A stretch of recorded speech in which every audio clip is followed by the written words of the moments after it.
ওখানে আসলে আনোয়ার হোসেনের মতো চলচ্চিত্র অভিনেতা, কিংবদন্তি চলচ্চিত্র অভিনেতার সাথে আমি কাজ করেছি। আমি দ্বিতীয়ানের সাথে কাজ করেছি, রাজীব স্যারের সাথে কাজ করেছি, ইলিয়াস কাঞ্চন আঙ্কেল ছিলেন, সবাই ছিলেন। মানে ওনারা তো বিশাল মাপের শিল্পী, সেখানে আমাকে সবাই একদম আদর করে আগলে রেখে কাজটা করা হয়েছে। আমি অনেক ছোট ছিলাম, আমার বয়স 6-7 এরকম ছিল। তো ওই সময়টায় আসলে ওনাদের মানে ওনারা শিল্পী হিসেবে এতটা বড়, সেটার থেকেও আমাকে যেটা খুব বেশি আপ্লুত করতো বা আমাকে কাজে যাওয়ার প্রতি অনুপ্রেরণা দিত, সেটা ছিল ওনারা খুব ভালোবাসতেন আমাকে।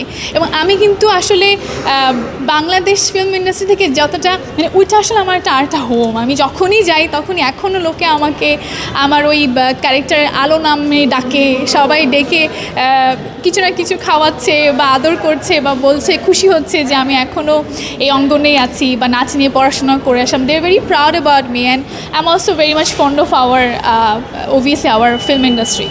অনেক আদর করতো, মানে অনেক ছোট ছিলাম, আমি কখন কি খাবো, কোথায় থাকলে ভালো হবে, সিনটা কতটা ইজি হবে। ধর মারামারির সিন হচ্ছে, আমি ভয় পাই, যাতে না ভয় পাই ওই জন্য ইলিয়াস স্যার আমাকে নিজে আদর করে বোঝাতেন, দেখো আমরা এরকম করবো, এখন আমরা কিন্তু এরকম আসবে আঙ্কেল, ভয় পাবে না কিছু। বা আমাকে একটা এত বড় জিনিস ছুঁড়ে মারতে বলছিল ক্যামেরার দিকে, তো ওটা একটু ছোট ছিলাম, পারছিলাম না, সবাই সহযোগিতা করতো, অনেক ভালোবাসতো। এবং তখন কিন্তু কনজিকিউটিভলি আমি অনেকগুলো সিনেমা করি অ্যাজ এ চাইল্ড আর্টিস্ট। মানে ওই সময়টায় আসলে চাইল্ড আর্টিস্ট হিসেবে ক্যারেক্টারই মানে রাখা হতো চলচ্চিত্রে। তো তখন আমি ব্যাক টু ব্যাক আমার প্রতিজ্ঞা করলাম, বিদ্রোহী আসামি করলাম, সোহেল রহমান সোহানের মতো এত বড় একজন নির্মাতার সাথে কাজ করলাম। তো ওই তো তখন খুব ভালোই লাগতো, একদম নিজের আপন জায়গা মনে হতো।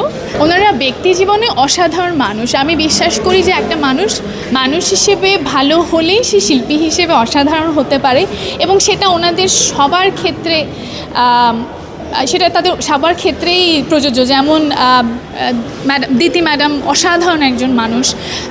আমি এখানে হচ্ছে গিয়ে ডলি জোহর ম্যাডামের কথা না বললেই না, কারণ উনি ওখানে আমার দাদির চরিত্রে অভিনয় করেন এবং ওনার কারণেই আমি নাটকে ডাক পাই। কারণ ওনার বন্ধু যেহেতু বা ওনার সহকর্মী যেহেতু আবুল হায়াত স্যার, ওনার একটা নাটকে তখন একটা চাইল্ড আর্টিস্ট দরকার ছিল, তখন উনি আমাকে ওখানে রেফার করেন। তো আমার জীবনে তো আসলে ওনাদের দোয়া ভালোবাসার অনেক অবদান, মানে এটা তো আমি কোনোভাবেই ইয়ে করতে পারবো না।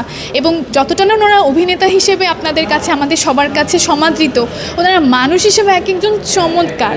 মানে এটা আসলে শুধু পর্দায় দেখে আপনারা মানে ওটা আন্দাজ করতে পারবেন না যে ওনারা মানুষ হিসেবে কী পরিমাণ চমৎকার এবং কী পরিমাণ ভালোবাসতে পারে। অনেক পার্থক্য আসলে পুরো ব্যাপারটাই অনেক অন্যরকম না, আগের মতো তা আসলে নাই। আমার কাছে মনে হয় ওই সময়টা অনেক বেশি আন্তরিক ছিলাম, আমরা পরিবারের মতো ছিলাম, এবং কাজটা আসলে খুব বড় করে দেখা হতো ওই সময়। কাজটাই আসলে উপাসনার মতো, কাজটাই আসলে ধ্যান জ্ঞান ভালোবাসা। এই কাজের জন্যই আসলে একজন আরেকজনকে এতটা কাছে নিয়ে নেওয়া, এবং জীবন শৃঙ্খলাটাই আসলে কাজটাই জীবন শৃঙ্খলায় কাজ ছিল।